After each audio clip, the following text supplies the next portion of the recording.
Hi, everyone. Welcome to this week's episode of State of the Market. I'm Marc Lichtenfeld, Chief Income Strategist with the Oxford Club, and today we're going to roll up our sleeves and find out what in tarnation is going on with the market.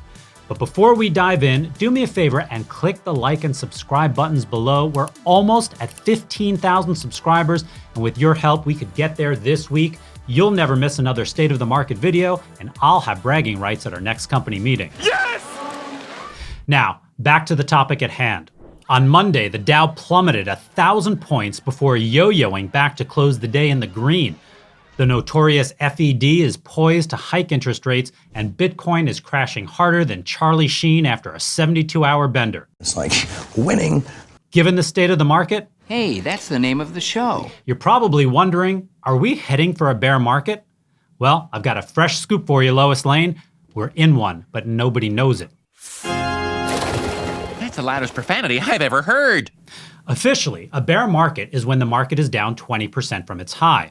As of recording, the S&P is down 8%, while the NASDAQ is off by 15%.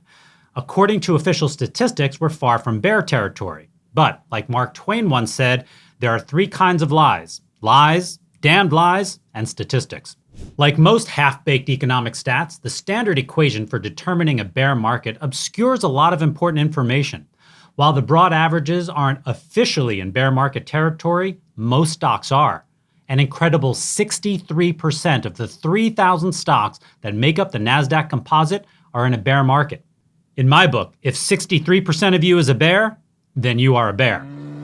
So, while the mainstream media ponders their orbs and discusses the vague possibility of a bear market, I'm here to tell you we're in one. No! God, please, no! No!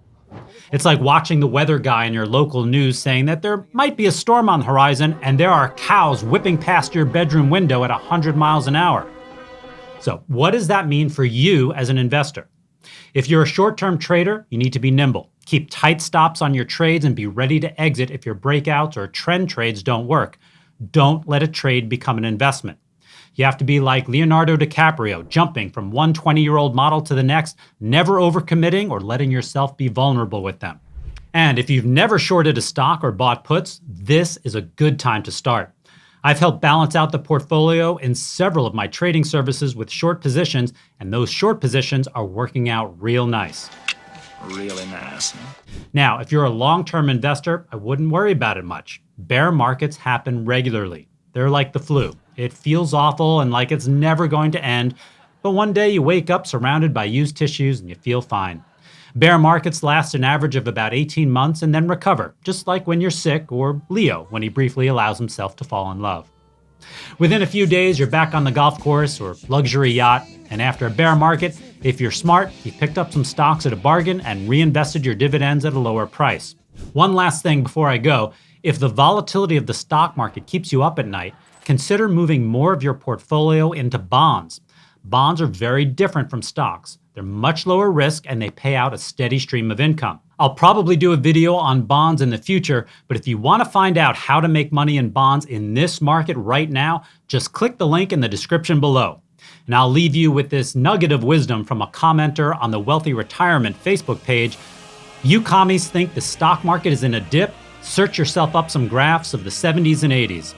Well, I think I will search myself up some graphs.